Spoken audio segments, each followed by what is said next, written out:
Just here we are, everybody. It's the Shoot Brothers podcast, the one and only wrestling podcast. We did not travel to Saudi Arabia, so we're safe and sound here in snowy North Canada. The week of wrestling. Everything's going on. We got Revolution this weekend. We got Super Showdown just happened. Raw, the NXT, all that stuff. Tweet of the week, trivia. We got it all.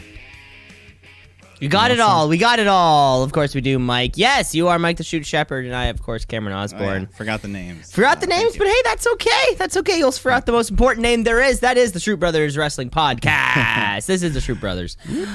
It's true. Our flights were not delayed. Our return flights were not held back for whatever reason. We got home safely. And we're back to the snow. We did not go to Saudi Arabia. But god damn it, I wish we did. I'm gonna say it. Yeah. I don't think I've ever seen that many fireworks used concurrently, and I think seeing that it was pretty good. There were a lot of pretty fireworks impressive at some pyro. point. Yeah, it was good. Yeah. There was a lot of fireworks, of course. You are talking about Super Showdown, which just happened. At least it feels like it just happened. The mental stress that it's laid on me ever since it did happen. I was watching it live, too. I was one of those suckers who sat on his fucking couch at noon, hoping for the best. Yeah. But before we get to all of our wrestling week, we do have some news. So we are going to take it around the ring. Around the ring, around the ring, around the ring, around the ring, around the ring, around the ring, around the ring, around the ring. Mike, you got some news for us this week. Yes, so I think this news broke a few days ago, but Samoa Joe has been suspended for 30 days. What? Joe? Wildness violation. I know. He gets injured, he comes back, he gets hurt again. Now this, and they don't, like we said before, they don't rat out the exact drug or whatever substance you used, but he was caught with something for the wellness violation. That's nui buenos. I guess in most recent memory has been Roman Reigns' juicing kick and Andrade's coke-fueled U.S. championship party. Those, at least that's what we're going off of until we're proved otherwise. Samoa Joe's been back and forth from injury, maybe taking some HGH, trying to heal up. I guess so, but he's his body type, he just has to be big. He doesn't have to be muscular. I think he is also older, and especially being a bigger guy. I think he's definitely at least 40 years old. Yeah. That's too bad.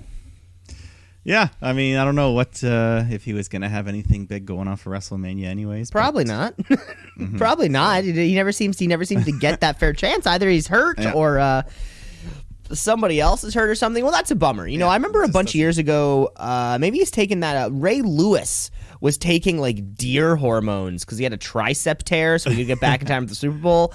Maybe he's taking a page out of the Ray Lewis deer hormone book. Maybe, I don't know.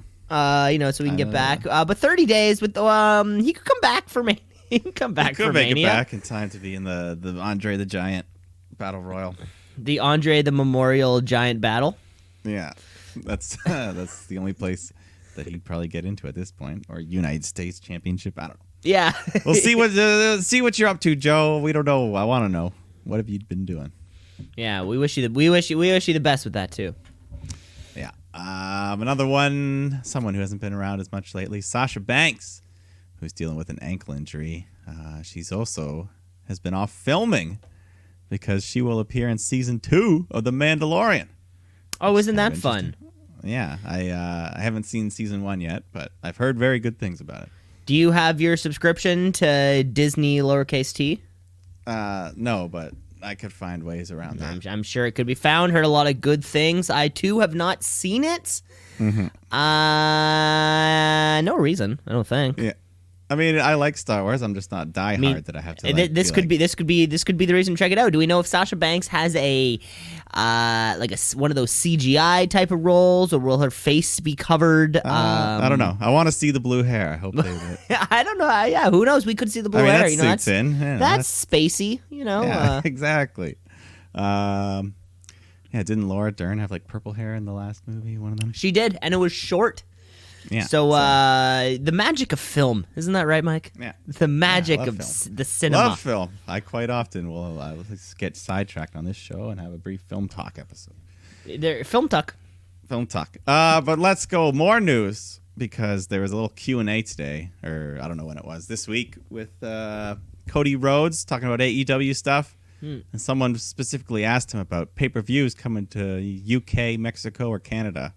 And Cody bets this fan that asked, he says, I'll bet you $100 that they'll make it to Canada for a pay-per-view this year. 2020? He bets the fan $100 this year. Oh, my God. And Cody Rhodes is smart with money. He's wouldn't smart. Make that bet unless he knew he was going to win that bet. He said Tony Khan owns the Four Seasons in Toronto, so they got, I don't know. No shit. No shit. So we'll be keeping our ears to the ground on that one. Keeping our ears to the ground and our eyes to the sky. An AEW pay-per-view at the ACC would be nothing short of surreal. That'd be damn good. It would be damn good. Oh my God, it's got me so excited just even thinking about that. I guess one final piece, because we are going around the ring. We got to talk about the big fight, that boxing match from last Saturday. WWE superstar Tyson Fury. Tyson Fury, yes. Tyson Fury, who superstar. Moonlights as a heavyweight boxer. That was a mauling is what it was. Just like from the second round on, Wilder was a dead man. That was a fun fight. After he took that stiff shot to his ear. He was bleeding from the ear out after that. Of course, ending with the towel, the throwing in the towel. It wasn't as dramatic as I pictured that happening. It was like Patrick Kane's overtime goal. You didn't really see it at first. Like, it looked like to me the ref stopped it, and then on the replay you could see the towel. And well, yeah, I think because his particular corner was like the opposite corner, so there's no camera on it. While the other action's happening, and then it wasn't until kind of like everyone figures out what's going on. Mm-hmm. Do you realize? But apparently, as soon as the manager even steps on the corner, you're already at that point 4-footing. You don't even have to throw the towel in. Oh yeah, it's not a literal towel. The towel's like throw thrown from the ground. But anyways, what a fight that was! Fucking Fury licking his blood at one point, just being a crazy. So what's next? What's next for Tyson Fury? WrestleMania? I don't know. I did see a little clip of Hunter and Steph with Tyson Fury. I guess they were there at the fight, and I guess they went backstage briefly to say good luck. Personal guests. I'm sure they were. With the amount that he's probably getting paid by WWE. Yeah. You can invite a couple people. Yeah. So he'll show up at WrestleMania. Maybe he'll win that Andre the Memorial Giant battle. That's not out of the realm of possibility. That sounds kind of like it would be appropriate, right? It adds that like star element to something before the show, just like they tried to do with the SNL guys last year, and then he'll sing American Pie again.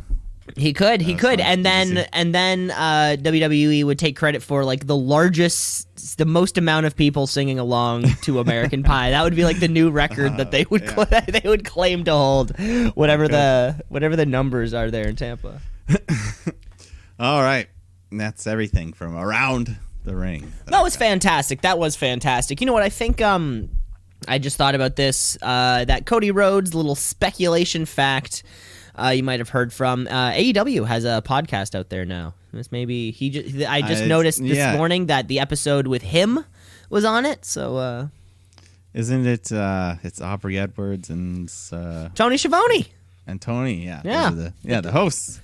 The two. I gotta check that one. Gotta check it out. Gotta check it out. I think the Mox Man was on the first episode.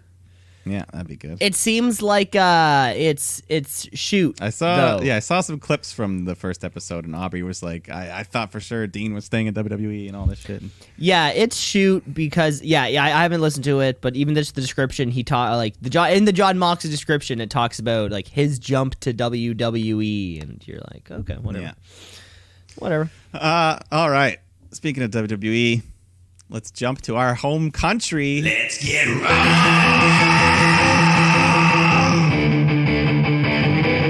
Let's get wrong.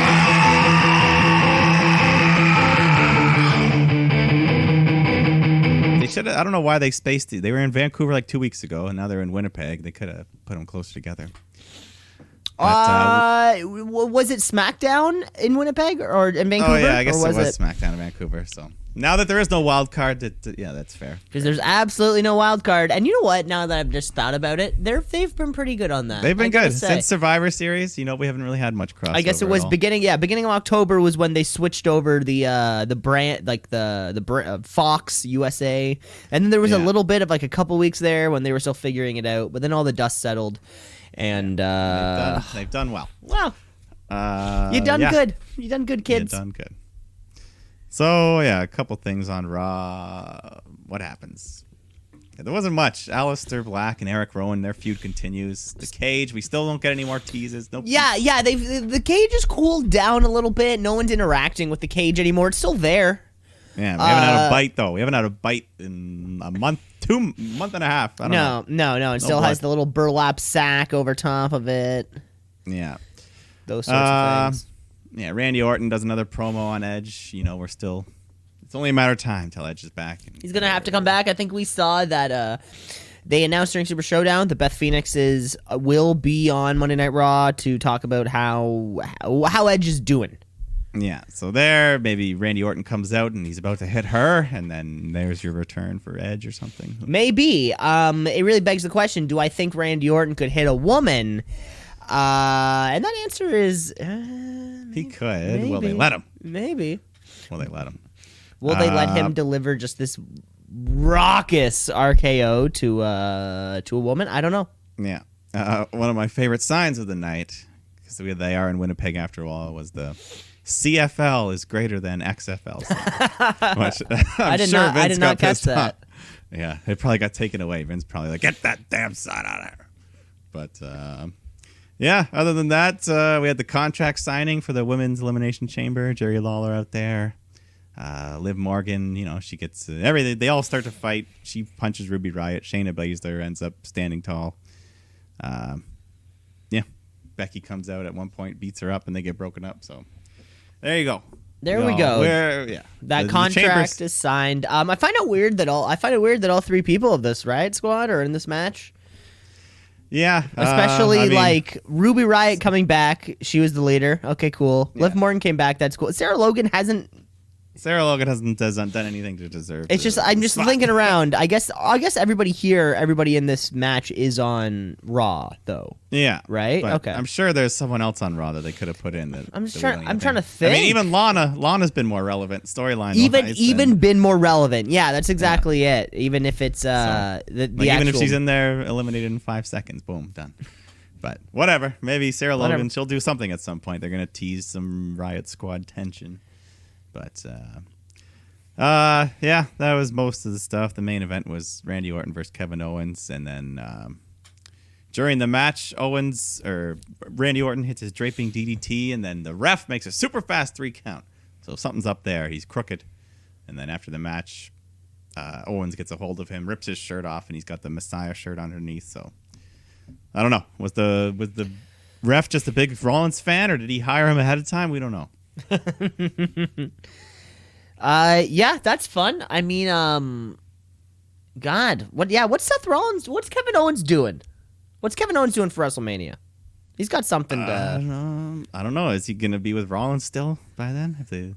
I wonder. I don't know. Every week, Kevin Owens has a new tattoo. Have you seen this? Have you seen this? Have you heard about growing. This? What was? What was the new addition this week? It was something on his hands. Yeah. Like on the back of his palms. Finn Balor's got weird tattoos. Finn Balor's adding them on too. I think the WWE tattoo, such tiny little ones. The tattoo policy has really changed lately. Yeah, for some at least. Yeah, that's what it is. Ruby Riott has a big neck tattoo now. I don't know if you caught that. Yeah, she's always been pretty good, or pretty inked. And Aleister Black really figured it out, right? How do I not have to go to Saudi Arabia Just get a tattoo of something that their country won't allow to be shown, or something like that, because it's a witch. Have like I think a cross, something pagan or whatever. Yeah, it's like a devil with a cross on his head or something. I don't know. Yeah, do something that would upset them, and then like Vince has no choice, but he's like, "Sorry, man, you're not even allowed." It's like, oh, thank God. Watch everyone just popping up like cross tattoos and devils on their back and stuff. Everyone's just getting new tattoos. So let's just jump right over to Saudi Arabia then while we're on the WWE train. Review. We're going to Saudi, baby, and we're almost there. Quite frankly, it's there was no plane problems. They treated us very well. Everything was smooth. Everything was fine. Of course, the reports right out the bat was that they weren't flying as many people over to avoid, because I guess that was yesterday, and they're in SmackDown right now. No 50-man battle royals. No 50-man battle royal, because it does. I do often wonder. Like, how many extra people are there? Like, how many people are backstage at any given show just waiting for Vince McMahon to say, hey, get out there? Yeah, I'm sure, at least half a dozen or so. Yeah, it would make you think, right? Let's say, I mean, even on a show like we just saw on even like Monday Night Raw, we had Randy and Kevin Owens, like we said. I think we had Carrillo, Garza, Ricochet was there. Aleister Black, Rowan, we're kind of we're coming up to 10. Let's say you have maybe 10, 15 people who show up on a show. Is there like 30 waiting back there? Yeah, I mean, there are a bunch of guys. What's Titus O'Neil doing week to week? Yeah, I mean, where's he's Apollo definitely at every Crews? Raw. They're traveling every week. They're at every Raw and SmackDown, whether they get used or not. That's funny. Some of them I find just- that I just find it funny. And yeah, I mean, that's their life. Some of them. So That's their life. And do you think that they like have to get like do you get greased up, like ready to go, or do you just kind of sit in the locker room? I mean, I guess I have so many. I just have legit. I don't think questions. you're like geared up. I think you don't put the gear on unless you know you're wrestling. Right, or like some of the female performers won't get the whole makeup job because they might not be going out there. Yeah, but I just genuine question that I've wondered, because the backstage world, we want to know. We want to peek behind the curtain. We want to see behind that curtain. We want to see into Gorilla, as it were, exactly. right? We want to know how it is. But yes, we're in Saudi, and not that many people are there. Just the specific amount of people apparently needed for the matches, so we can return to SmackDown Live. But let's kick it off. I did not watch the pre-show. Viking Raiders versus OC. Not much. Ivor goes for a moonsault at one point, but Gallows and Anderson hit the Magic Killer, get the win. That's it. The show kicks off, however, though, with this big trophy gauntlet match thing. The two-way mountain trophy. Two-wake. Yes, named after a mountain. There you go. Not named after a trophy. Huh. But so this big shiny yellow thing, whatever it is, there. It was there. Let's start off with R-Truth taking on Bobby Lashley. He get the long entrance ramp, so he got to do his full extended What's up? rap, all the verses, yeah. And then Lana, Lana flew all this way to come out with Lashley for like 10 seconds and at the top of the ramp, and then turn around, go back. And she had the whole traditional Saudi woman's outfit on. Now, whose decision? Like, who makes that decision? Right? Is that the Saudi prince wanting Lana? Or I don't know. Because surely Vince wouldn't pay because you're paying somebody to just do that. Yeah, Is it worth it? $60,000 just to show up and turn around. Yeah. Hey man, fly back. Why not? For a 15-hour flight. Yeah. So there they started off. I don't know if this happened to everyone, but the beginning of the show, the audio sounded fucked up for me. There were a couple technical glitches. Yeah, I noticed that one. I also noticed a couple, and this is just like my speculation, but like some of the fireworks didn't go off at the exact right time that they wanted them to. In sync with the musics or the poses, or just there'd be a couple seconds of awkward pause, and you're like, oh. Sort of sounds like something should have happened there. Or I think I did definitely hear a microphone cut out, like the ring microphone cut out one time. Yeah. To me, it just sounded like the quality would drop. Like it sounded like they were speaking through like a cell phone or something at one point. But then it came back. And then it was fine for a while. And Yeah. then, Yeah. But anyways, Lashley Truth. Lashley goes for a spear. Truth ducks it. Lashley hits the ring post, just falls backwards over Truth, who rolls him up for the 3 count. So Lashley's a sore loser, beats him up after, and he got him pretty good because Truth is just bleeding out of the face. His cheeks all swollen, busted open. So Lashley was stiff here. But the gauntlet continues. Truth taking on Andrade, who's back from suspension, just in time for that Saudi paycheck. Just in time for that paycheck, baby. Yeah, he takes advantage of the injured Truth. He's in control. He goes for his big back elbow, but then him and Truth just bonk heads. And Truth falls backwards on top of Andrade to get another fluky 3 count. So can he do it? He's hot right now, Is this the comedy angle we've been waiting for? Yeah, and he's got his Cena gear. He's still doing all the Cena stuff as well. He was setting up for the AA a couple times. Yeah, he still hasn't hit the AA. He's done the knuckle shuffle, but he'll hit it one time. He'll hit it. On John? I hope. But the next opponent, we got Truth taking on Eric Rowan, who's the cage is here. It made it through customs, whatever's inside. Yeah, the cage made it through customs all right. Yeah. Which is you don't need to worry about. So I guess we got a cage, or the cage took a bump as well because they're fighting outside. Rowan drop kicks Truth into the steps, knocks the cage off, and then Rowan gets pissed as if it's not his fault. So he picks up the stairs, hits Truth with it, causing the DQ. Then he hits Truth with an iron claw and leaves the cage. So 3 in a row for Truth. He's on a roll here. Can he make it 4?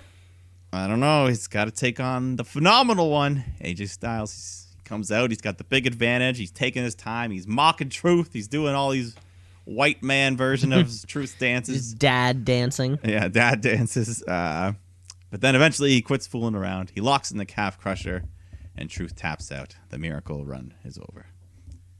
That was too bad. Mighty Casey has struck out. That was too bad. I know, our Truth is going on. Our Truth had me going there for a little bit too. It was fun. Yeah, apparently, I haven't watched it, but he's got his own 24/7 special that just came out after this. Oh, that I'm sounds sure fun. it would actually probably be, seeing him out of character would probably be kind of fun. Probably. Instant. Yeah. But we go to the final man, AJ Styles taking on Rey Mysterio. Rey's music plays, but he doesn't come out. And then we see footage backstage of Gallows and Anderson beating up Rey. So Styles grabs a mic and he says, well, looks like Rey's not getting up, so I win by forfeit. It's not. Raise my hand. He's not wrong. Yeah, but the ref says, well, AJ, so they talk to the timekeeper. He says if the opponent doesn't make it to the ring by a count of 10, AJ will be the winner. So the ref starts counting, and then we cut backstage again. We see Gallows and Anderson have been writhing in pain on the floor. And then these boots and a long black coat walk by. We all know who it is. It's The Undertaker. So the gong hits, and it's like 4 minutes pass by of this entrance. I'm pretty sure half of the match length was Big Dong and onwards. Yeah. Oh, yeah. It was way longer than the actual. It was way longer than that to be. Because I kept thinking, as soon as that whole time, I'm thinking to myself, like, where's the ref's count right now? Yeah. Why did he stop counting just because somebody's music started? Well, I think he figured, if someone's music played, that means Finley, he's approved it. That's a good point. We have a replacement. That's a good point. I picture, like in a movie where there's the nuclear bomb thing, and, there's a little, plastic hatch over top of the button, and somebody needs to put the key in the plastic hatch and opens the thing. Like, that's the level of security and control that Fit Finley has over who enters. So if the big dong happened, Finley put the key in the thing, he unlocked it, he pressed the button. And of course we get, the 3.5 minute Undertaker entrance. Yeah. So they gets in the ring. He doesn't even take off his coat. His hat. Yeah. So what he's doing? Styles, he's just like, no. And he goes for a punch. Undertaker catches it, hits a choke slam. Not even a tombstone. He hits a choke slam, gets the win, gets the trophy. But I'm sure we'll see a proper match between them at WrestleMania. Yeah. Why? Like not like why, but like why? That's just my only question. I mean, I think it seems like AJ Styles' WrestleManias have I don't want to say fallen flat. That might not be the right word, but maybe not been what they could have been. I think we had him and Randy, we had him and Shinsuke, and him and Shane McMahon. Yeah. Which the Shane McMahon, that was a really good match, but the opponents, he's never in the big fight. Yeah, you know, I mean, he had the Shinsuke fight. You know, I guess that was the kind of Royal Rumble. Yeah, but then they put it on the middle of the show. Exactly, put it on the middle of the show. You know, I mean, this. It's just weird. It's just weird. Why? Yeah, bring Taker back for a Mania match, but why AJ? I think they figure AJ can get a good match out of the Undertaker. You get a good match out of anybody. A guy like AJ or Daniel Bryan, guys like that. You know, they've learned a lesson. Don't put Undertaker. Now there's your WrestleMania match: AJ Daniel Bryan. Take the two guys who can get good matches out of anybody and put them in a good match they're together. On different brands now, though. They're with the. Oh, right. Yeah, I don't know. Yeah, this was booked. I mean, this was booked fun. I mean, like it's a pointless. It was a pointless clear yellow plastic trophy. Yeah, no one cares. So Taker, he walks by, he looks at it, and then he keeps walking. And that's, this is really just getting two birds stoned at once, right? Like bringing Taker in to Saudi because that has to happen, and then setting up him and AJ for Mania. And it was cool. Yeah. I did like, when Gallows and Anderson were down and like the way the camera panned around. It was cool. It was a cool entrance, I should say. Yeah, it was fun. Yeah, big fireballs shooting up. And all that. You got so much pyro. Yeah. Tag titles, SmackDown tag titles. New Day defending against Mizmo. And this crowd, I enjoyed them for this match. I was surprised how much they loved Miz Morrison. The crowd was hot for these first two matches. Yeah, this little section here, they were doing the hey, ho, ho, Miz and Morrison. And then, they were just chanting that. They wanted to see this title change, and they got me on board with it. So, eventually Miz, New Day hits the big ending. Miz breaks it up. So Kofi goes and launches himself over the top rope for his trust fall, but Miz avoids it, and fucking Kofi just slams on the floor. Yeah, that was stiff. Yeah, that was like over the top rope to the floor. Randy Orton did that bump years ago, broke his collarbone, so yikes. I was surprised it did. So they do that. Miz tags in. He hits a skull-crushing finale, but Big E kicks out. So the finish comes when Morrison hits Kofi with a chair behind the ref's back, and then Miz rolls him up for the 3 to win the tag team titles. So it was fun. But the crowd had me into it because they wanted Miz Morrison to win, so I wanted that. Yeah, crowd was oddly hot. Yeah, like for this match of all matches. Of all matches, right? I'm like, like why is this the one that gets you? There was a moment in this match too where and of course it's Saudi Arabia, so we don't know what the hell is going on. But it's kind of like the women not being allowed barely at all. I mean, we had sort of the match that we had. Lana was only allowed to be at the fucking top of the ramp, and then had to go back in. And it was really funny. Big E doing normal Big E New Day stuff does that one bit where I think he has you in like a headlock. Or like he kind of has your arms back when you're standing up, and he kind of like he slaps your ass 3 or 4 times. Yeah, and it's classic Big E New Day, just kind of everybody's having a fun time. But I thought I saw that, and I'm like, that's the type of thing that, or like that's something that nobody's commenting on, and that but the women are really the problem. Yeah, and if the women's match did that, they'd probably be upset. Of course, and you would think, but and of course they shouldn't be, obviously not. But you would think that they would have just as much reason to be upset about the men doing it. And the hip gyrating, like Big E, he's swiveling, he's air humping. Weird. It's all a little bit weird. Who knows how it works? Yeah, it's very. What we do know is that the New Day works well with everyone. All four dudes did something in a fun match. It's always weird when a title changes this closely to Mania. This just allows the New Day to, whenever they win it back, now they're a 7-time, 8-time, 9-time. Yeah, whatever the amount of time is. Yeah, they're gonna go down. Their WWE's gonna they'll call them like the best team of all time because they'll have all these records. So of course, Hall of Famers teams. For sure. Nobody is doubting that. Yeah, but let's keep going here. Angel Garza taking on Humberto Carrillo, a match that we didn't really need to have added to the show. We've seen it on Raw a bunch lately, and the finish was even the same as on Raw. They just go back and forth doing pinning attempts, and Garza gets the 3 counts. Man, this I don't know how you felt about this one. You know, there was a Carrillo came down in the ring with a huge firework display, but this match was gross. Yeah, I don't know. I don't really know how you felt about this one. This was slow in all the wrong ways. The crowd was super dead. I wonder if it was because they were hot for the last one. I just felt like this match didn't need to be on the show. It felt so incredibly lackluster. It was the same thing. Yeah, exactly. It was. Yeah, I mean, I was just saying, they're like, why is this one on the show? Yeah. It was one of 3 matches that were added after we last spoke. Oh shit! So. Yeah. See, I guess. Oh, we have a couple more. So we didn't even. Later. Yeah, but. That's all. I have nothing else to say. Yeah, nothing else to say. Could have gotten. Yeah, these guys are going to. They're going to do a luchador fucking WrestleMania US title thing. That's where we're going. We're going to these 2. I think we have on Andrade, Ray.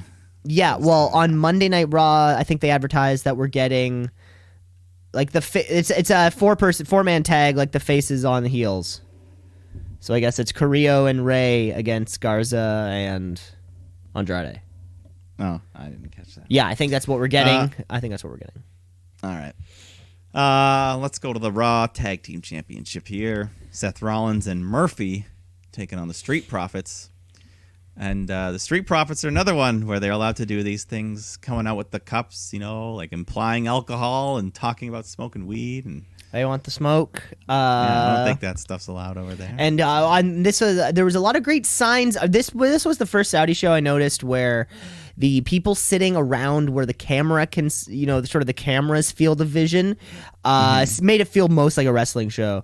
I mean, certainly compared to that first, the first Greatest Royal Rumble, right, when the entire thing around was just Saudi princes. Yeah, this actually had people, kids who looked like fans, kids. People had signs, lots of medical masks on. There was a sign. I don't know if you watch, if you're familiar with Simon Miller of What Culture Wrestling, the YouTube channel. He does an ups and downs for any all the weekly stuff and things like that. And lately, people have been bringing signs that say Simon Miller, give this an up. And you'll see it on a Raw, you'll see it on a SmackDown, you saw it on AEW this week, and there was somebody had one in Saudi Arabia.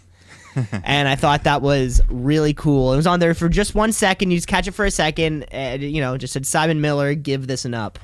And pretty cool. Well, yeah, good for that fellow. Yeah. This tag match, it was fine. Everyone got their little spots in. The finish comes when Rollins distracts Dawkins. Murphy hits his V-trigger. Rollins curb stomps him on the head on the apron, and then Murphy covers him for the win. Yeah, this was fine. It was fine. It was there. Yeah. Montez Ford gets that crazy height on that splash that he does. Oh, yeah. He gets like an extra foot. Somehow he gets an extra foot.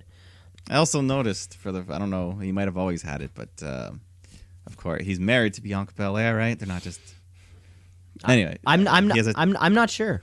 Either way, he's with Bianca Belair, and I noticed he has a tattoo on his shoulder neck area dedicated to her. It's like the lipstick, and then it says EST. Aw. It's a little fun thing I noticed. That's adorable. Yeah, he might regret that tattoo one day. Who knows? If I meet her. But let's go. We got Dolph Ziggler coming out here to take on the local hero. He shows up every 6 months when they come to Saudi. Mansoor is here. I did, yes, of course. I think I was checking up his thing. I think the last match he had on that last thing that he was in was that 50-man Rumble. Yeah, the one that he won. Yeah, I believe so. We don't see this guy very often. No, I mean he's part of NXT, but he never wrestles there either. So I don't know what they're. I mean they clearly like him or they want him to be some sort of star, but.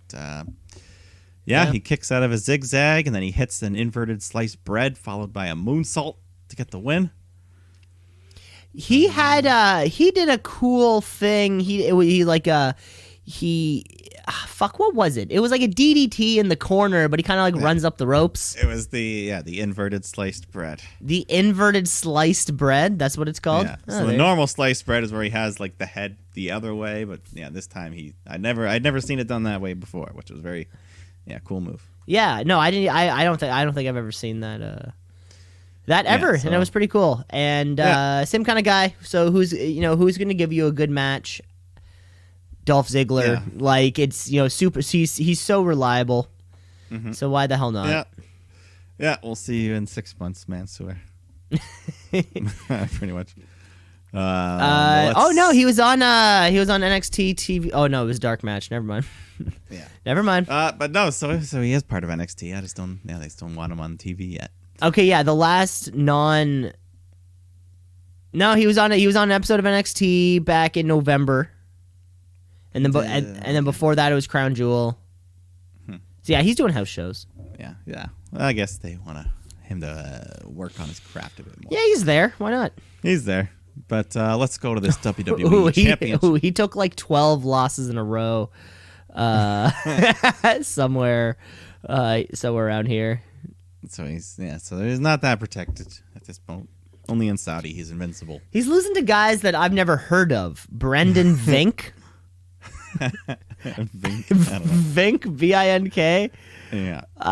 What about Elliot Sexton? Have you ever heard of this guy? Oh shit, the same guy, two different names. And he lost in shows that were like a week apart. So shit moves fast over there at the PC. Yeah. But He lost to Jeffrey Parker also. Yeah, I don't know that one either. What about Matthew Maynard Lee? No. No? Okay, no, but you for sure have to know Cesar Baroni. His tag partner? I don't. You weren't at that NXT Melbourne show No. to see that huge four-man tag? Let's go on here. WWE Championship match. The Beast, Brock Lesnar, he's here. The Beast Brock Lesnar is here. Going against a little guy. Little Ricochet. Who I don't know, he's a superhero. I don't know if you've heard about this. I've heard rumors that he might be a legit superhero. Well, he's been slowly losing his clothing. He went from full bodysuit to just pants, and now he was wearing shorts for the first time on this episode. Oh yeah, we're always noticing that, of course. If you watch old videos of him or like old highlights of him under his like previous names, Prince Puma and things like that, he wears that garb. Okay. Yeah. Well, yeah, either way he looks fine. Of course. So he tries to come out of the gate hot. Ricochet goes for a big drop kick, but Brock just kind of swats him out of the way. And then he tosses him around the ring with some suplexes and hits the F5 to win. So it wasn't quite as bad as the Kofi treatment, but he only lasted a minute and a half. We didn't get the Bryan Styles Balor type of match that I had hoped for. Yeah, this was a weird one for me. Because same thing. I think we were all thinking like, yeah, Ricochet can do the slightly, or Brock can give a fun match to a little guy. Mm-hmm. And it just didn't happen. I don't know why it didn't happen. Like take out this 10-minute Garza match and then just make this one 10 minutes. Like the intro video packages were longer than the actual match and you're just like, fuck. Yeah. Yeah, let Ricochet do some flips, make the crowd pop, hit a 630 splash, Brock gets up, still the same result, but just give Ricochet something. Yeah, which was a weird one. I don't know why they would kind of bury the kid like that, Yeah, he still lasted a minute longer than Kofi, but too bad. Which, yeah, I don't know if that is saying much, but yeah, no, I mean, yeah. Oh well, who did Brock fight at Survivor Series? This past Survivor Series? Yeah, who did he? Ray. Oh Rey yeah, Mysterio? that's right. So that was like his last real match. That one actually went like 7 or 8 minutes, right? Yeah, Ray, and then it would have been Buddy Seth Rollins at SummerSlam. Yeah. So few and far between. Yeah, I was hoping for that Rey Mysterio style match. We didn't get it, but oh well. Oh, We well. know Drew will get a good match. Be better. He better. Yeah. Somebody better do it. Yes, but let's go to hopefully the final chapter of this feud. The feud of the dog food. I don't even know anymore, quite frankly. Like, and they how made did us the beef watch start? the I don't video even- package before, and I was just like, I was disappointed. Like, I felt so shitty watching the video package. Yeah, so we got Roman Reigns taking on King Corbin in a cage match. And Roman thinking a little bit smart, though. He comes out with his own chain and lock, and as soon as the match starts, he locks the cage door. So there'll be no escaping that. But then the fool, he puts the key in his pocket. Why not just throw it out of the cage and not have to worry about it? So He could have done that. so they're in the cage, they're fighting, they're going back and forth. Eventually, Corbin does get that key, tries to escape through the door, but Roman slams his head. And eventually, Roman grabs that chain, wraps it around his fist, and he hits a Superman punch to get the win. A Superman punch. Yeah, with that chain. So hopefully that's it. No more Corbin and Roman ever. I mean, only time will tell. Of course, SmackDown is this evening, so for all we know, they have a hot new angle on Corbin, on Corbin Roman Reigns happening right now. Could be right. Yeah. Hopefully not. Well, I mean, like Roman Reigns, he needs to move on. I think he's starting to suffer.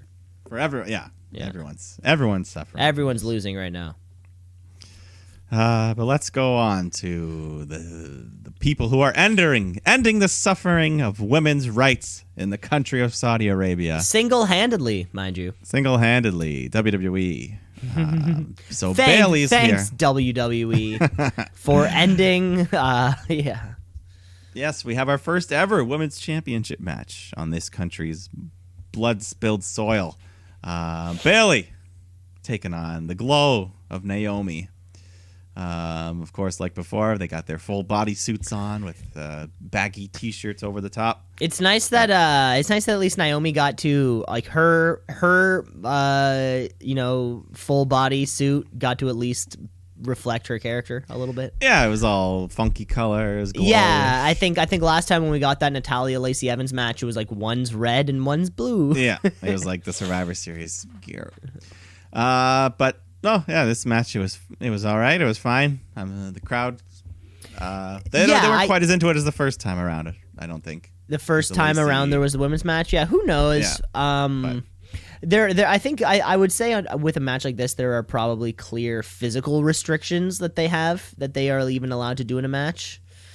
I'm sure in women Saudi? I'm sure women in certain holds or certain like ways, a crotch in the face. You know what I'm saying? saying? Yeah, and that could chance be of a titty popping out. Oh yeah, there was one moment where Naomi almost did I don't know if you've seen the move she does where she's like in the corner and she grabs you with her legs and then she shakes her ass in your face. Have you ever seen that move? I don't think I've ever seen that one, but that sounds like a clear example of what I'm talking about. So at one point she had the feet hooked up like she was going to do the move, but then she stopped herself and just kicked Bailey away. So maybe she caught herself, maybe. But, yeah, maybe. You forget for a second, and but yeah, regardless of all the politics, having the title match is a small step forward, I guess. For whatever it's worth. We're just counting down the days until this whole fucking WWE Saudi deal is done. Anyways, yeah, we're a third of the way through. I think we still have 8 years to go. So. So yeah, Naomi puts up a good fight. She even kicks out of a Bailey to belly at one point, but Bailey uses those baggy shirts to her advantage. She traps Naomi's leg in it and then hits this new finishing move of hers. It's kind of like a skull-crushing finale type deal, but yeah, a little creative there with that baggy T-shirt. Yeah, that was cool. That was a little scummy, and why not? But yeah. But yeah. Hopefully now the path is clear for Lacey Evans to capture the gold. I'm hoping. To capture that SmackDown Women's Championship. Yeah. Now that Naomi's out of the way, and the chamber match has sort of been decided that it's the Raw women will be kind of competing in that. So we do need a new challenger. Yeah, so we'll figure something out. But let's go to the main event. It's main event time, folks. The Universal Championship is on the line here. The Fiend, Bray Wyatt, taking on Goldberg. And of course, as Goldberg's shown throughout this feud, he's not afraid. He's not afraid of the Fiend. He's not fazed by any of this shit. And he hits a spear right out of the gate, but he only gets a 1 count. The Fiend sits up, locks in a mandible claw, but Goldberg escapes. He hits some more spears, but the Fiend stays alive. He hits another claw, or gets the claw locked in again. I think Goldberg, he hits like 5 spears or so, but then he lifts him up, hits the jackhammer, and he wins the Universal title in 3 minutes. So they killed the Fiend again. I don't know why. I don't know. I don't agree with that booking here.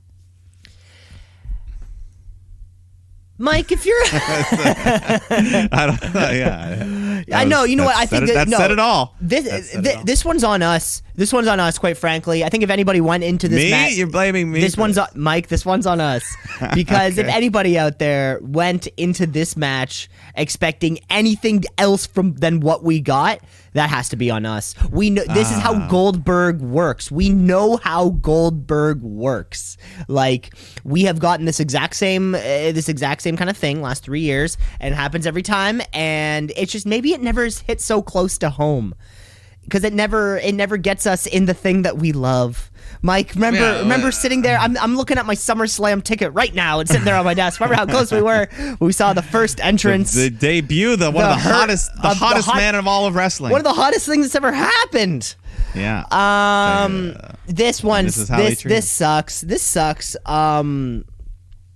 that $6,000 belt was only on TV like 2 or 3 times. Here's the thing, Mike. I just bought my $6,000 belt. It just showed up in the mail. I was wearing it during Super Showdown.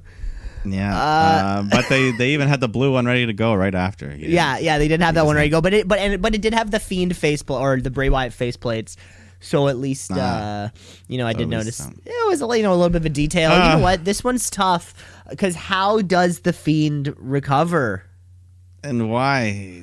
Yeah, why did this? I don't know. Okay, Goldberg didn't need this because if I would have been like 2 weeks ago, or last week, or pre-Showdown, if I would have been booking the Universal Championship for WrestleMania, I'm thinking to myself, how do I get Roman Reigns into that match?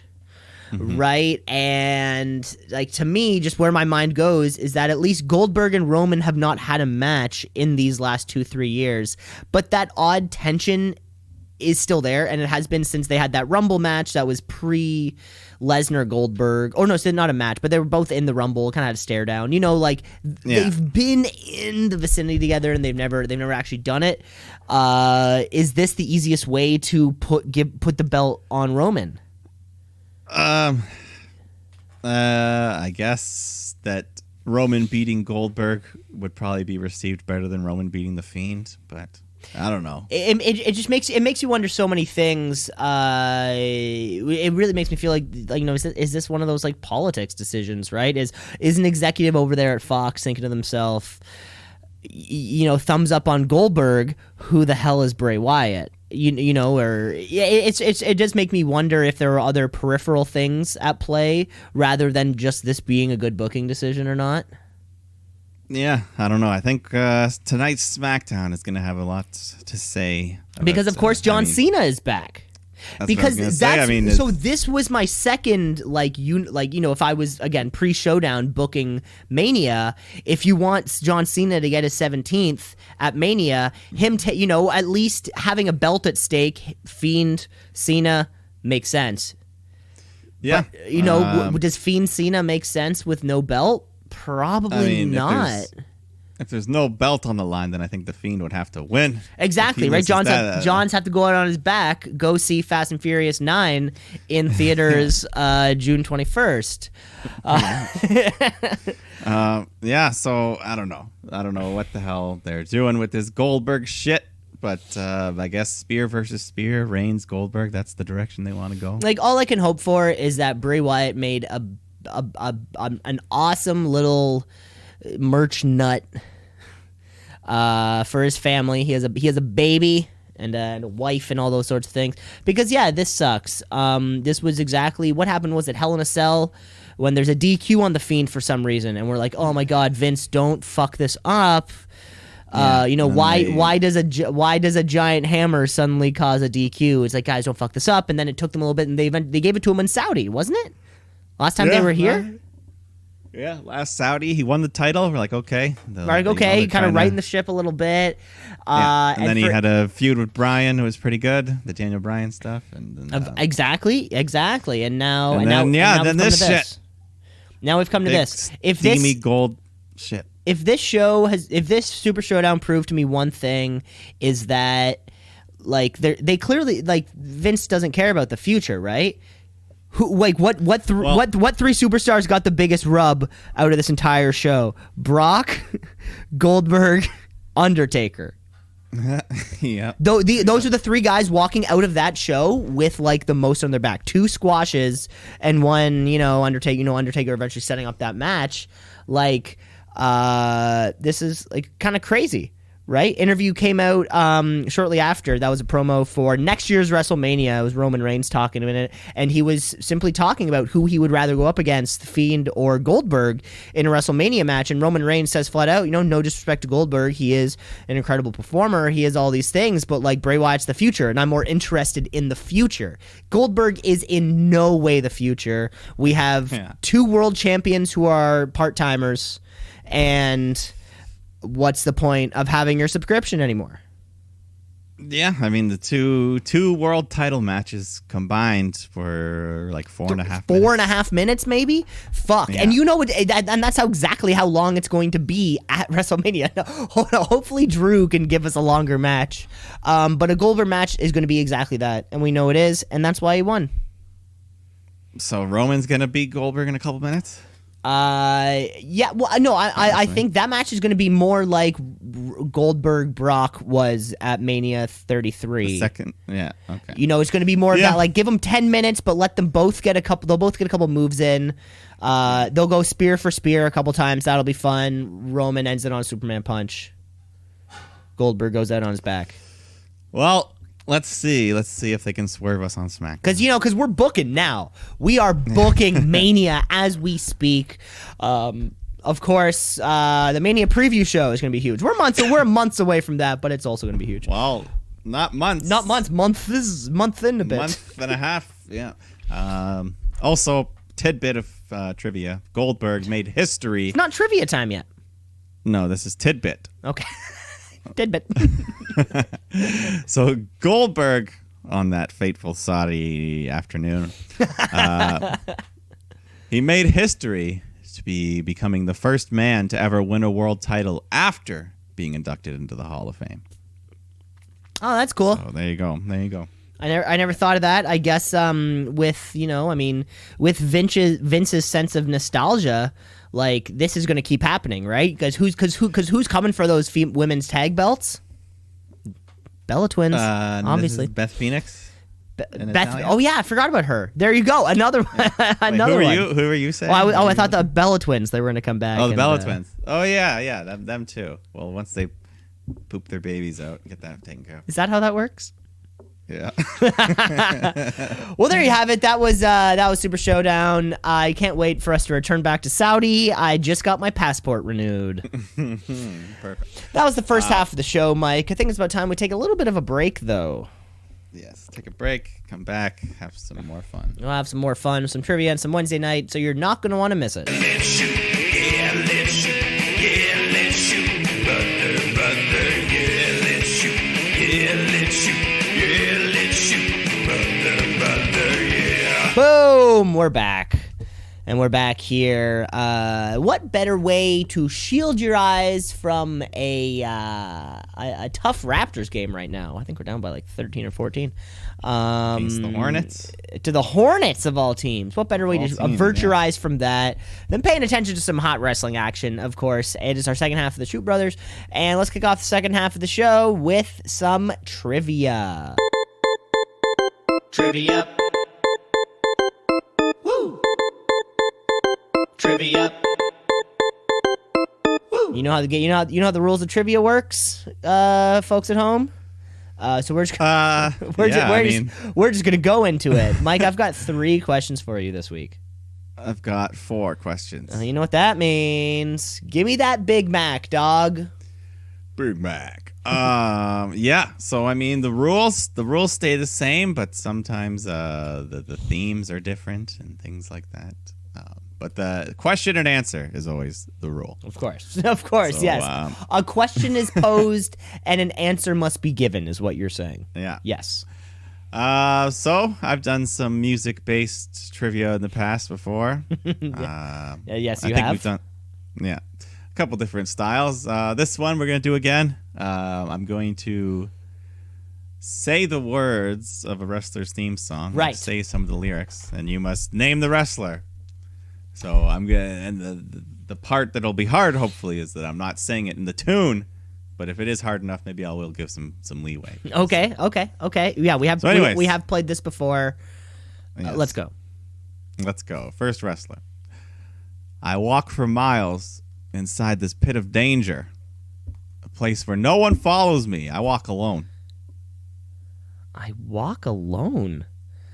Mm-hmm. Oh God, this isn't ringing a bell. I walk alone for miles in a pit of danger. Yes, No one follows place me. I walk where alone. No one follows me. You know what I'm gonna say? This sounds like the lyric after I hear voices in my head. So I'm gonna say Randy Orton. Not quite. Not quite. A fellow member of Evolution, though, it was Batista. I walk alone. But he hasn't been around too much, so we haven't heard his theme. So yeah, I don't think I can picture his theme in my head right now. I can picture the big It's machine. a real. All I know, it's like a real song outside of the wrestling world. Oh yeah, you don't get that too often. Not too often. You don't get that too Anyways, often. there you Yeah, that's cool. Okay, Mike. Just like I am playing a game I've played before, you're gonna play a game that you've played before. What did we call it last time? It was the backwards spelling bee. I think that's what it was.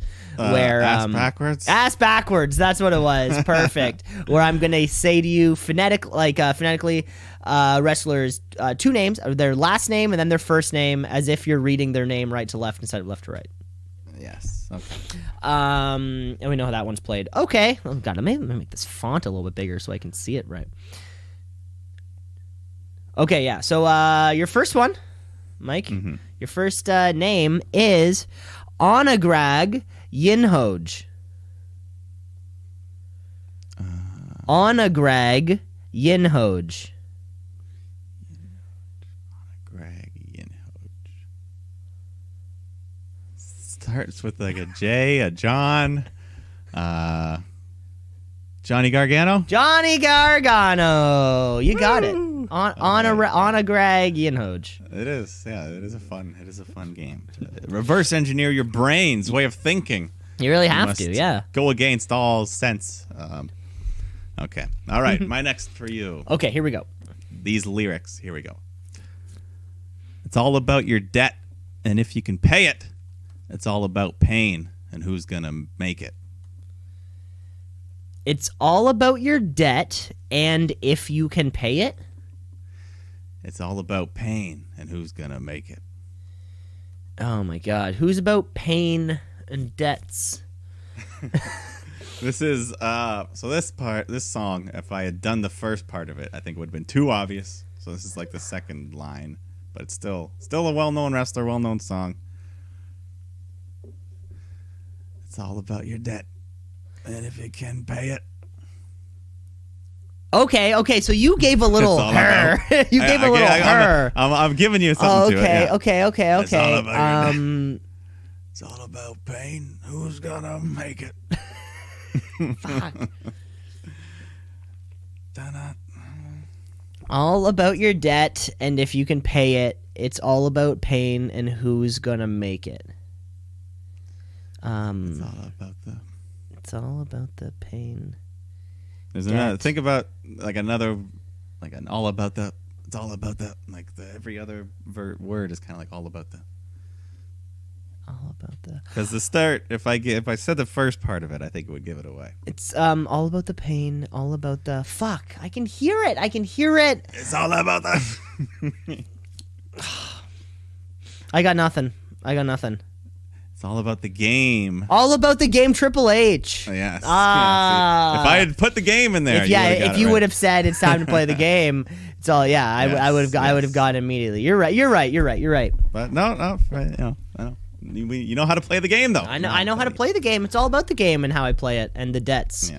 And being able to make it. That's really what it's all about. Who's gonna make it? Some Motorhead. Mike, I have question number 2 for you here. Ask backwards. Your question is: No lava Redip. No lava Redip. Say again. No lava Retip. Retip. No lata Retip. No lava. Oh, no lava Retip. Who's got a V in their name? No lava. No lava. I'm trying to think of it like back when Lavon. No lava. Avalon. Say it again, sorry. No lava Retip. No lava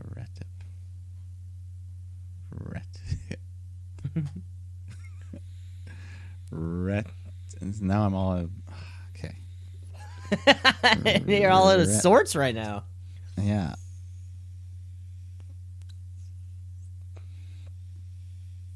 Retip. Peter. Peter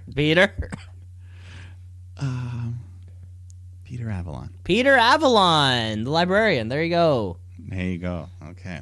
I couldn't even think the name. I couldn't remember the name I had, but the character I couldn't remember. Right. Peter Avalon. Peter Avalon. Who the fuck is Avalon? Yeah. Peter Avalon. Okay. Yes, the librarian. All right. Next lyric. On this day, it's so real to me. Everything has come to life. Another chance to chase a dream. Another chance to feel alive. Wow, this is poetic. This wasn't written by CFO $. No, this is a real song from a real band. Actually, yeah, I think most of these I have are from real bands. Oh, they're real songs. Okay, so you said, on this day, it's so real to me. Everything has come to life. Another chance to chase a dream. Another chance to feel alive. And it is poetic, as you said, and it's poetic. It's written by a lyricist. Mm-hmm. It has deep meaning to this wrestler. Yeah,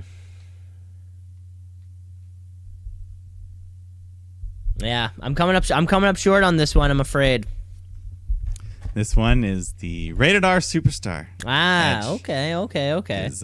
Yeah, that's another one though. He hasn't been around, so you might not have heard. That's true. We've only heard it once. We've only heard it once, I guess. Hopefully we'll hear it a couple more times leading up to leading up to Monday April maybe. This Monday. Yes, you never know.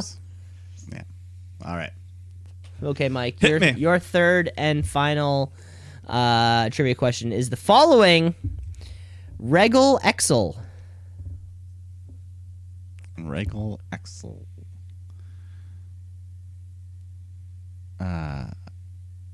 Regal Excel. Regal Excel. Excel. Alex?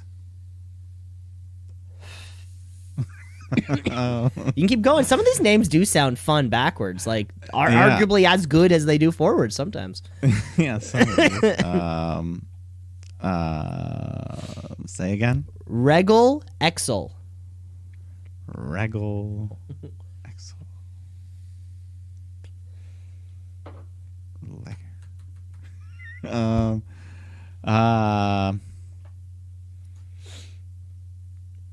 I don't know. What you got for the folks at home?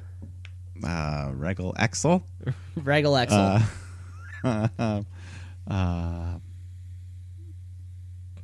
don't know. I got Alex. Nothing. I got nothing. Alex, that was close. That was close. Take a letter off of that first name. The first name was Lex. Lex Luger. Our second name was Lex Luger. That's correct. Regal Exel. Okay. There, yeah. Those X, that L, everything. Gotcha. Yeah, weird. All right. Final question. Final question of for the me. night. Let's do it. All right. This one, this one might be the hardest one, so we'll see. But anyways, this one, he is around more often than the others. I will say that at least. Okay, that's good. So here's the verse. Okay. Oh, God, here's the verse. Okay, here we go. Things are exactly what they seem. I will define the things you dream. Go check the scores again. I come out a perfect 10. They broke the mold when they made me. Ooh. Bring it on. Bring it on. Yes, I can emphasize the bring it on. A real emphasis. Like, bring it on! Okay. This sounds like, like one of those, like a fun rock theme. Yeah, it is fun. It is rocking. Give it to me again. Things are exactly what they seem. Okay. I will define the things you dream. Go check the scores again. I come out a perfect 10. They broke the mold when they made me. Bring it on! Okay, so perfect 10 makes me think, not Ty Dillinger. I mean, Ty Dillinger, but like somebody else. The perfect 10, they broke the mold when they made me. Who's billed as like a hot, beefy guy? No, okay. Someone who gets by on their looks. Sounds a little rockier. My mind's moving. I picture one of those, like... I picture somebody like, fuck. I was gonna say somebody like a Dolph Ziggler. Like somebody who's like, he's supposed to be pretty and like heely. Somebody like that. Well, exactly like Yeah, Dolph Ziggler! Dolph Ziggler himself, yes. That's the song. Bring it on! That's the hook, yeah. That's the hook. Bring it on! See, I can hear the beginning. I mean, the beginning. Yeah. When he's like, I'm here. See, that's the problem. As soon as Michael Cole starts fucking talking, all I can hear is Michael Cole. I can't hear lyrics anymore. Things are exactly what they seem. Down out. Well, that's fantastic. Rockin' riffs. Yeah. Anyways, we got it. We got it. That was fantastic, folks. Another fun week of trivia. Can't wait to do it again. We're moving on with our show, though, because we've left Saudi Arabia, and it's about... Oh, my God. Excuse me. It's about time that we get back to normal life, and what better way to get back to our normal life than with the tweet of the week. It's the tweet of the week. It's the tweet of the week. Twitter. It's still going. Have you realized that? Twitter. I mean, technically, I think MySpace is still going, isn't it? Is it? Do we think those old pending tracks are on MySpace? If I go to myspace.com/the band pending, that was it. No numbers. No numbers. It was just the band pending. While that loads, folks, new Tweet League champion. Feel free to follow. Oh, I just clicked it. New acoustic track. Well, I see it right here. Oh my God. Yo, we got Lewis. I feel like Lewis. He's pending. The silhouette of our good friend Lewis, who turned 30 yesterday. Mike, I don't know if you. Wow! Shout out. Yeah, he doesn't even have a wall. You can't write on his wall. On I had to give him a little text. What do we got? We got Denver Birds, some pocketbooks on here. Oh my God, folks! This is a blast down memory lane that we're gonna save for another show. But Mike, the tweet of the week also takes us down a blast down memory lane.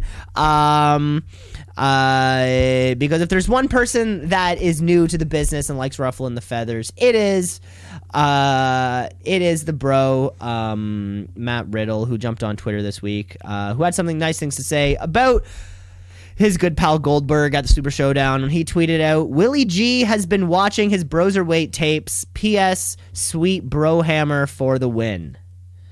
There was a moment, and then he tweets a photo of Goldberg, and Goldberg's got the belt by his teeth. Kind of like the Broserweights do it. Now that Matt Riddle versus Goldberg for the Universal title at WrestleMania, that's the match I want to see. That's huge.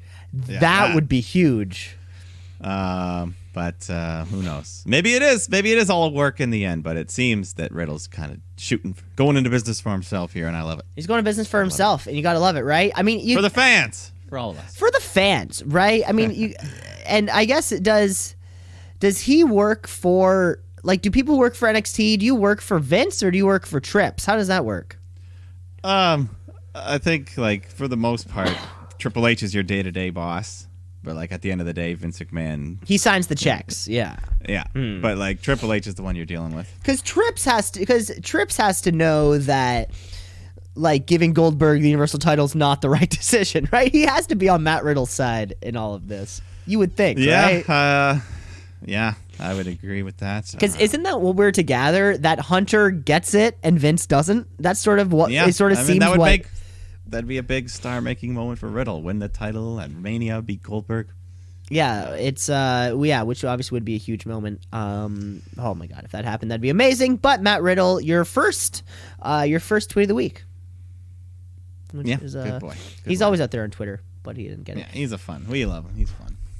Anyways, let's move on because right before Saudi Arabia happened, of course, it was the Wednesday Night War. Let's kick off, just so we can lead into our Revolution pay-per-view that'll happen. Let's actually start off our Wednesday Night War with NXT this week. NXT, what does it mean? I don't know, but it's some good wrestling. So NXT, watch and see. Gotta tap out a count out of 1, 2, 3. So fair enough. Then we can kind of lead into our other show where we do have our pay-per-view because I guess we'll do the rundown. Yeah, of course. The only show in town where you will find the pay-per-view rundown. That's a good point. That's confirmed, by the way. So yes, I do. Yeah, your idea there. Let's go to the other yellow and black brand that kind of had the same colors. Kinda. Yeah, you're right. NXT, gold and black, yellow and black. Gold and yellow black. Yeah. NXT's here though. Dominik Dijakovic opening up the show, taking on Cameron Grimes. Good little match going on, but then Damian Priest comes out, hits Dijakovic with a nightstick behind the ref's back. So Grimes gets the win. Or he hits his double foot stomp and picks up the win. Yeah, I mean, it was a solid match. I mean, these guys have very different styles, that clearly sometimes don't mesh all the time. Yeah,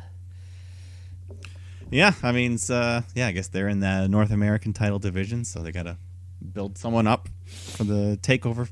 Yeah, Tampa. Got to beat someone in for that takeover, right? And we've seen too much of Keith Lee and Dijakovic. Cool that off for a bit.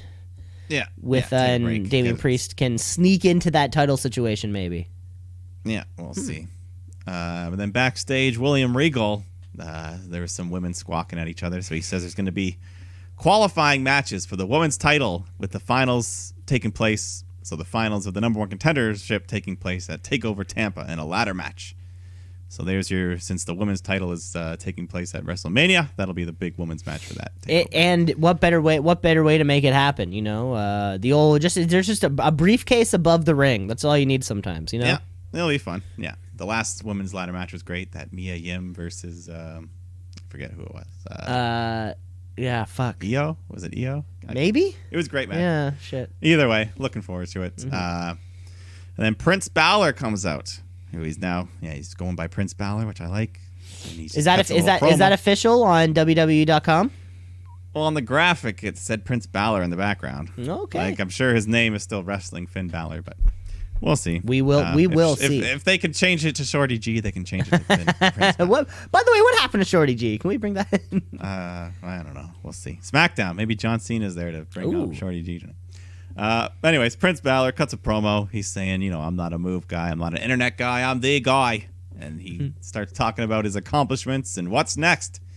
Then Imperium's music plays. Well, it's only half of them. It's Bartel and Eichner. They come out and they say there's something you haven't done. Walter and the UK. So Finn attacks them. They outnumber him. They beat him up. But Walter versus Finn, that's a match I'm interested in. Yeah, this is interesting. You know, I mean, the UK crowd would go crazy for that, surely. Yeah. And I think that's a match you could put on the Tampa takeover, because there's not going to be another UK takeover for a while. Yeah, you could have that one. You really could. You really could. I mean, you know, would NXT kind of make the decision to move Finn Balor over to NXT UK instead of the other product? Who really knows? I don't know. But either way, yeah, in the meantime, it's a good feud. Could put some extra eyes on, if he does show up to NXT UK, could put some more eyes on that thing. Yeah, someone might tune in just to see him kind of walk up. Yeah. Yeah, and it appears that for all purposes, the Demon is dead for now. No mentions of him. Yeah, actually, you know, it's funny. I didn't even think about that. Yeah, like no teases, but we don't really need him at the. If he's trying to establish who Finn Balor actually is, then yeah, do that for a while. Yeah, why not? Why not? Yeah, let's go to some women's match here. Xia Li taking on Mia Yim. Mia Yim's just kind of in control. She hits her Eat Defeat move, but then Dakota Kai and her lackey Raquel show up, and Kai just cuts a promo, distraction, allows Xia Li to roll up Yim for the upset, 3 count. And then after Raquel, Gonzalez gets in the ring and starts pounding on Yim, so Lee helps her out, and then Raquel beats her up as well, so those dirty heels. But they got a cage match next week. Cage match Keep next that bitch week. up.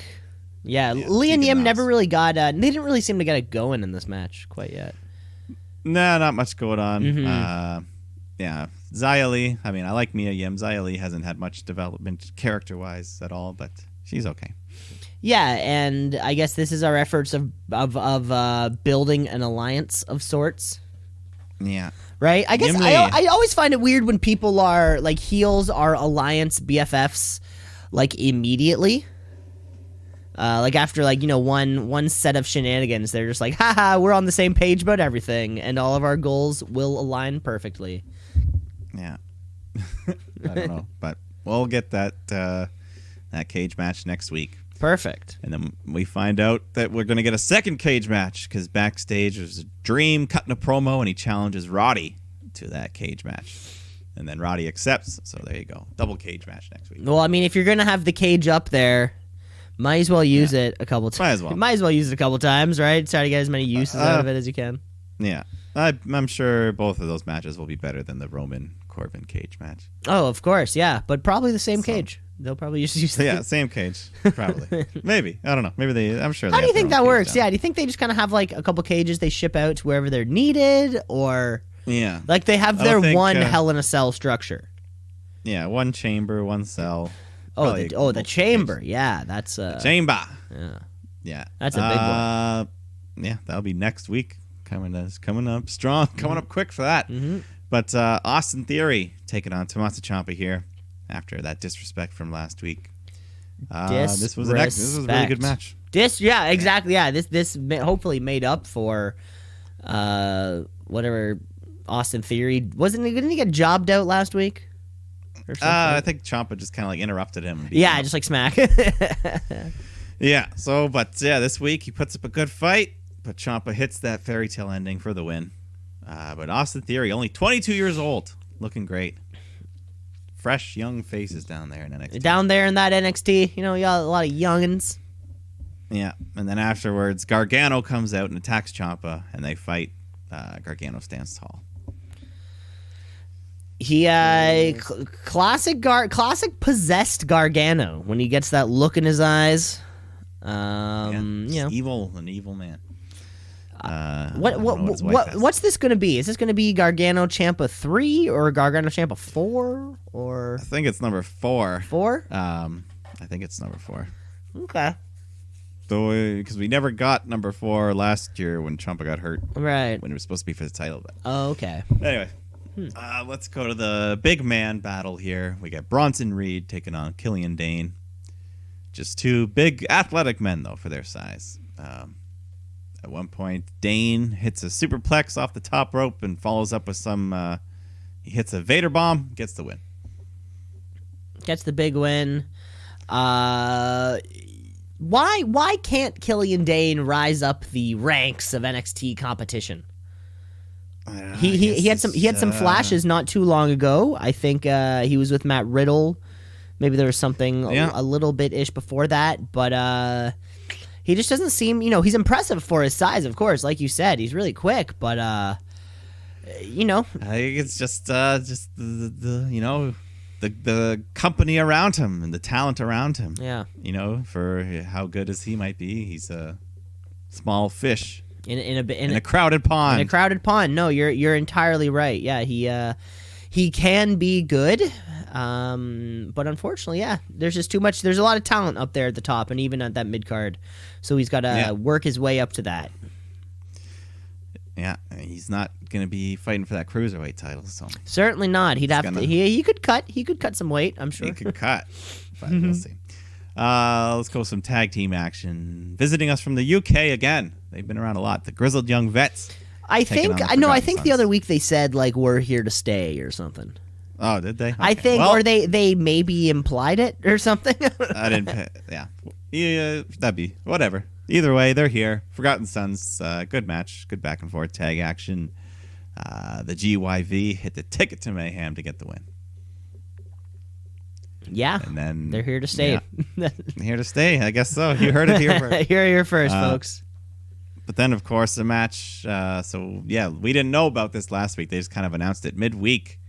Bianca Belair taking on Charlotte Flair. Return. The match so nice it rhymes once. Yeah, the Battle of the Queens. Mm-hmm. Flair versus Blair. Blah. Blair.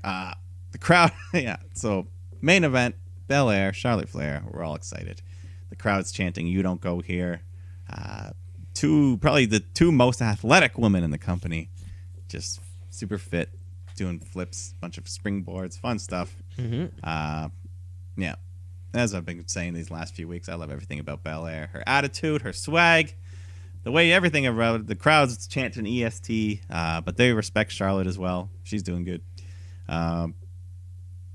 Eventually Belair hits a spear, but Charlotte recovers, hits a spear of her own, followed up by the natural selection to get the win. And then after the match, Charlotte grabs a chair, wraps it around Bianca's ankle, and stomps it as Rhea Ripley's coming out. But Rhea Ripley doesn't even try to save her. She just poses, and I don't know. So Bianca gets fucked up a little bit, and Charlotte runs off. But hopefully this is leading to Bianca at WrestleMania in that 3-way. That's what I want. That's what you want. That's what you want, Mike. I guess, yeah. I guess, well, we're not going to be seeing Charlotte Flair anymore by the sounds of it. She'll be moving over to Wednesday nights. I guess, yeah, Belair's still rising up. Do we need Bianca Belair in this match to make it good? I guess is the question. No, not to make it good. Just to make it better? I don't even know. Yes, because Belair's in there, it's automatically so better. So just inherently by having a good performer in the match, it's going to be that little bit better. Yeah. Even if I don't expect her to win, it'll just be fun to see her. Fun to see her on the big stage at WrestleMania, showing some love, getting some love. Yeah, who knows? Or maybe maybe we just rode her out with this chair with this chair to the ankle. Maybe we just rode her out. Well, we'll have to wait and see, but it is definitely one of the more intriguing NXT storylines going. Because it's either that or she'll be in the ladder match the night before. She's got to be in one of them. That's really all it's going to be. Yeah, it seems pretty clear at this point. Mm-hmm. Nothing else. And then they'll probably have one other mid-card feud going on. Mm-hmm. Who knows if Kai and Nox will still be feuding then? Where's Shotzi Blackheart? Where's lots of good women's on that roster. Throw them in the ladder match. Why the hell not? Oh yeah, of course. We don't even know anything about that ladder match. Throw them in the ladder match. But there's your NXT. Yeah, another great week, Mike. And like you said, we're only a month and a half away from the show of shows. Yeah, take over Tampa Bay, as it were. Let's move across the way there on Wednesday nights because we have an equally as hot show going down on TNT. We have AEW Dynamite. AEW. All Elite. They coming for you, Vince. Better watch out. It's too sweet. And what better way to kick off that show? We know we're going to get it, and they're just giving it to us right away. It is the 30-man... Let me try that one again. 30 Iron Minute Man. No.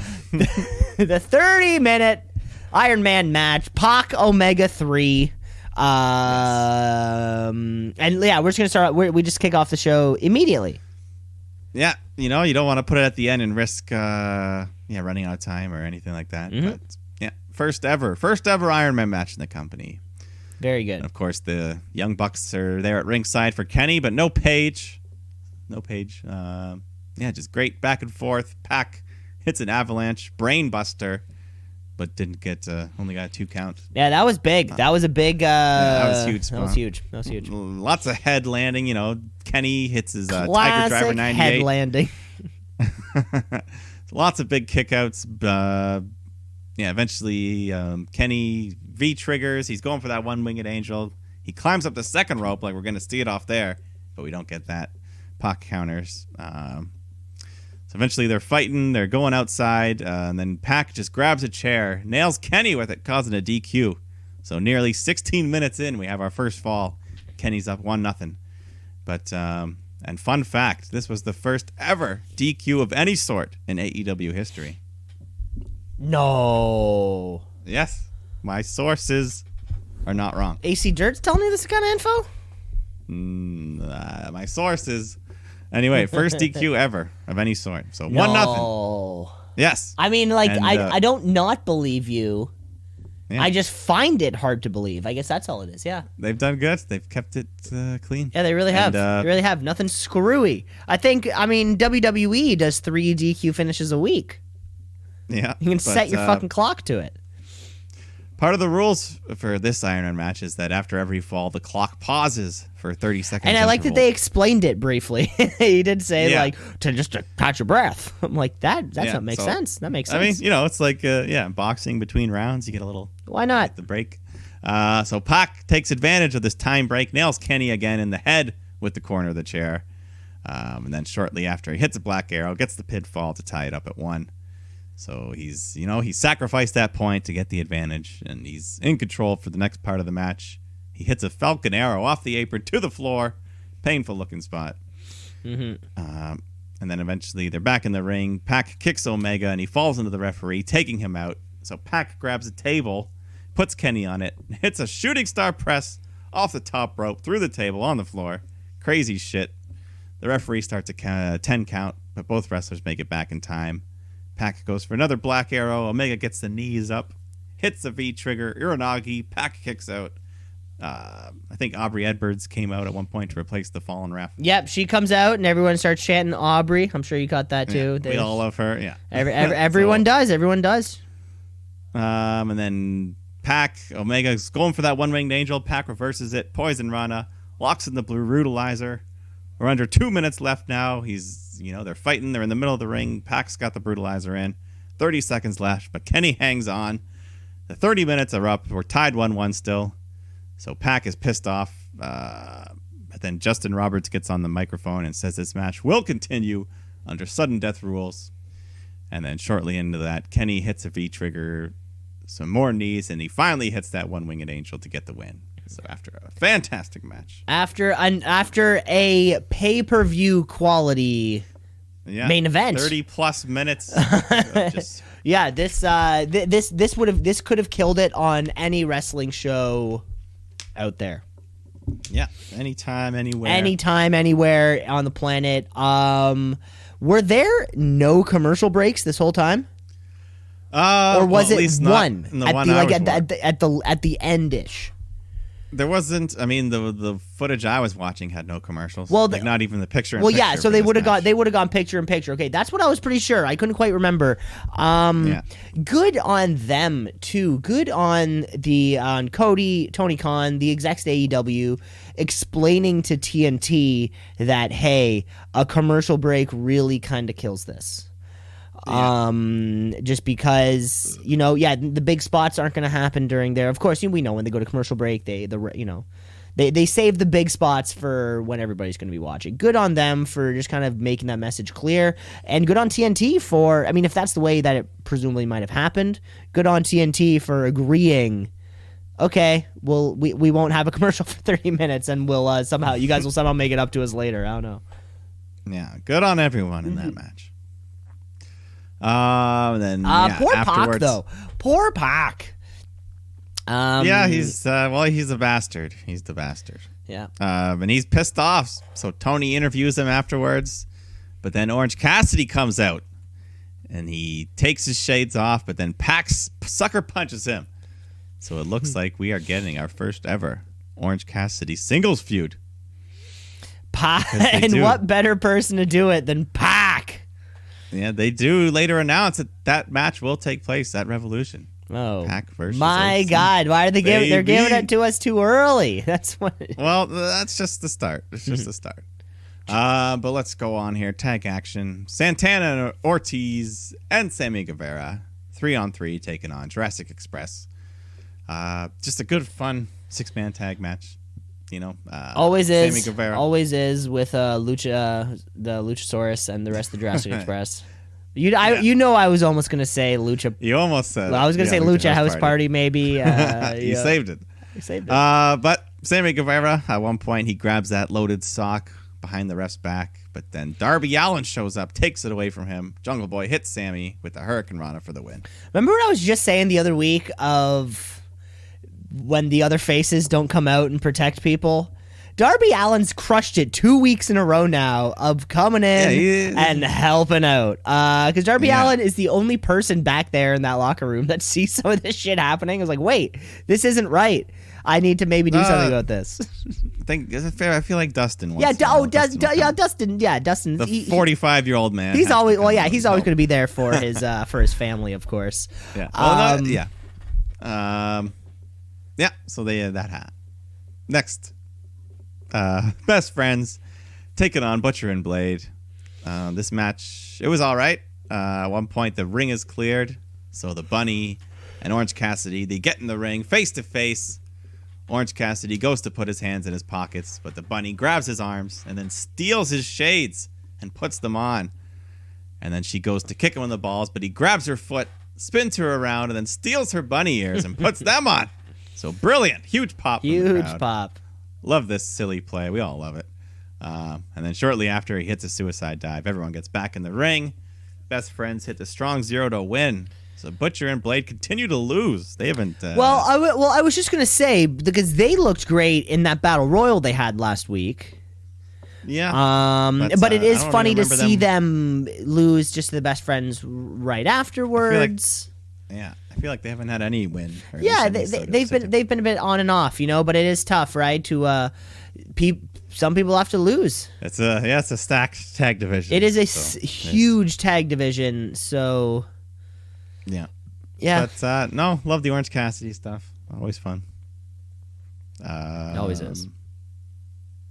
Yeah, and then after this is when they do announce that match. The best friends cut a promo saying, "Joke's on you, Pac. This time he's gonna try." And then Orange Cassidy gives his half thumbs up. Yeah, so we're going to get that on the weekend. Yeah.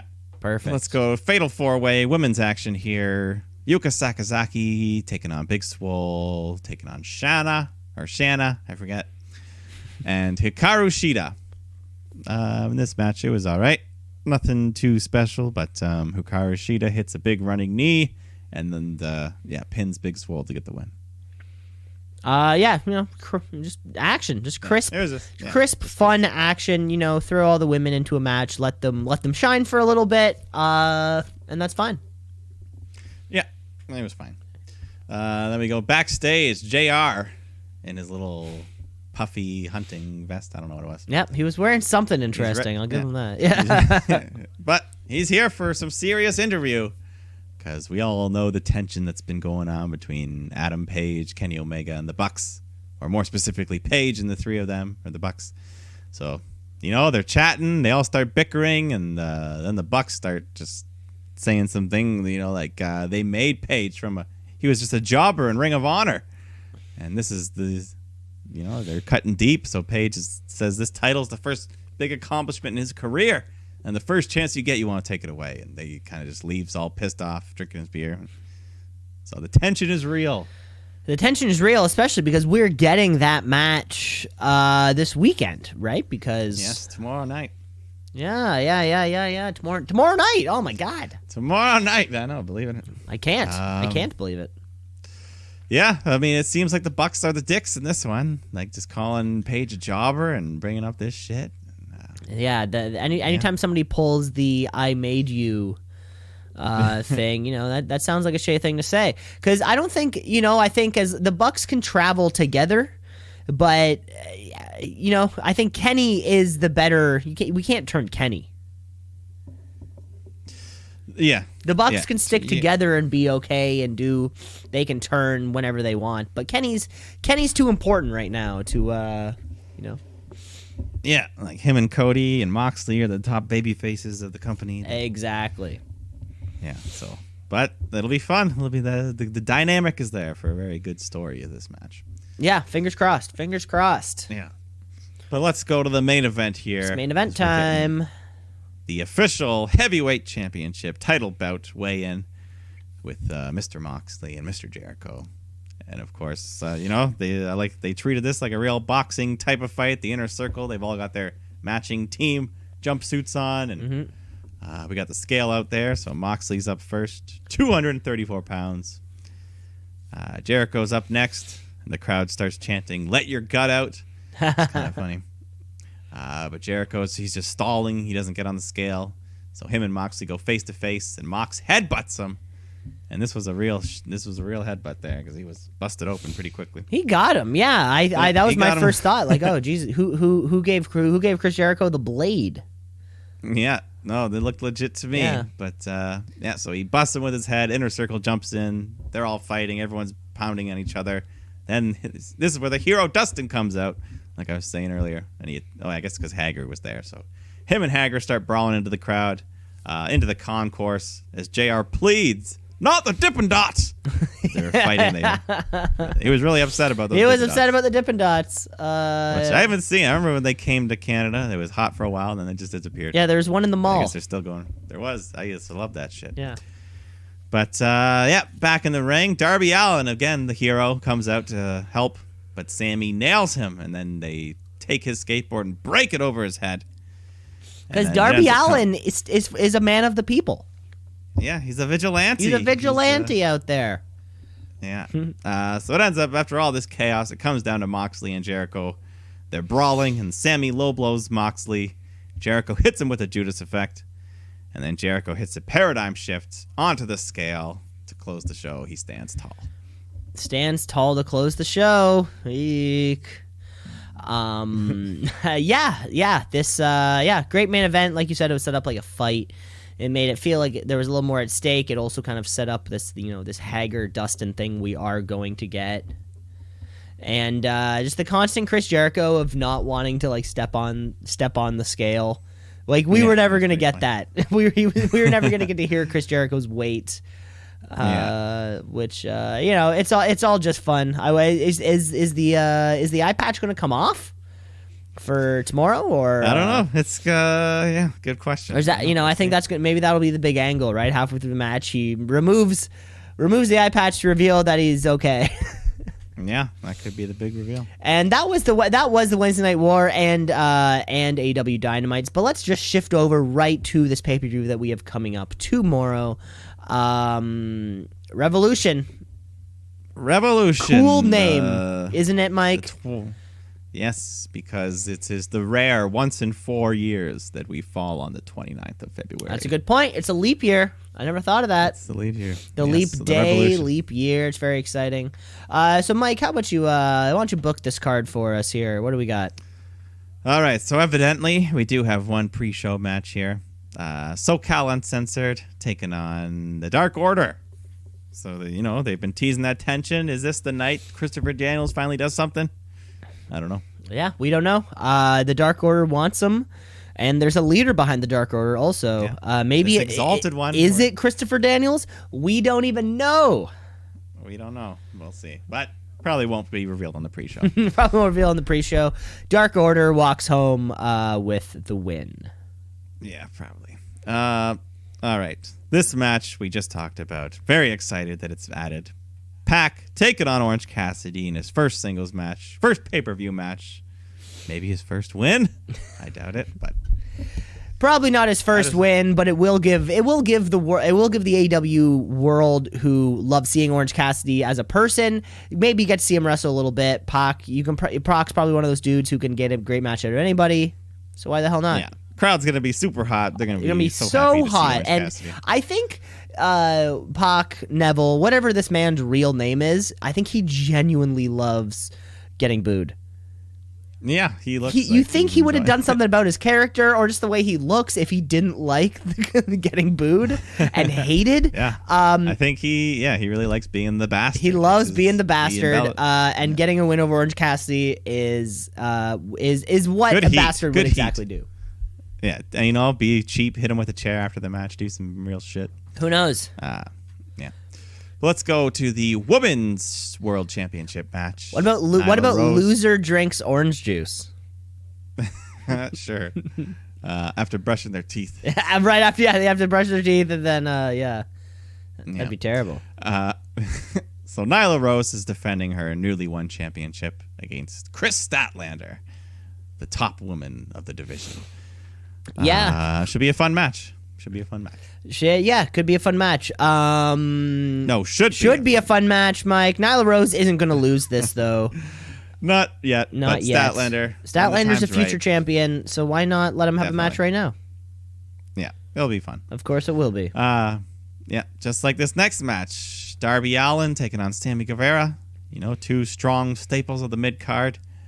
Two little guys who will put their body on the line. That'll be a fun one. Yeah, no stip. Yeah, no stip. This will be great. God, Sammy Guevara has. I don't think he's ever won a. I don't think he's ever won a match. So let's just give this one to Darby Allin, shall we? Yeah, why let him win one now? Exactly. And then making his debut in AEW, finally, Jake Hager will be fighting Dustin Rhodes in what should be a good match. Jake Hager taking on Dustin Rhodes. This will be a lot of fun. I've never seen Jake Hager wrestle at all. I wasn't in the game back when he was in the WWE, so I'm really excited just to see how they present him and what he does in the ring and walk home with a big dub. Yeah, should be fun. Then we get Kenny Omega and Adam Page defending their tag team championships against the Young Bucks in what should be a barn burner of a tag type. Oh, because they all are. Every single AEW pay-per-view tag is just a happy little spot fest. It has match of the week written all over it. Match of the week? Yeah. No, that's too much. That's too many of the week things. See. Well, we don't do a match of the week, but oftentimes the wrestler of the week, yes, is very was much a part of the match of the week or whatever. So whatever awards this could win, it has the potential always. And someone's turning. Someone's turning. Someone's turning. Yeah, the storyline in this match is going to be great. Drama. Exactly. Are the Bucks going to turn on Kenny? Is Hangman going to turn on Kenny? What if Hangman just says, what, fuck you guys, and walks away and kind of creates this awkward, Young Bucks, Kenny Omega 2-on-1 thing, but neither one of them really want to beat each other down. It's this is where the drama's going to be. The Young Bucks, though, are going to be finishing the match as the champions. I don't know what's going to happen. But I think those two men will have a terrible victory party because however they win is going to be under some sour circumstances. Yes. By hook or by crook. That's what they say. Yeah. All right. Let's go on to the co-main event.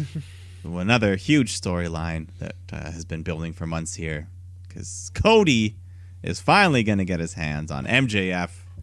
He's been through the lashings. He's been through Wardlow in a cage. He's been through not touching MJF. So he's got his shot. He's here. He's made it.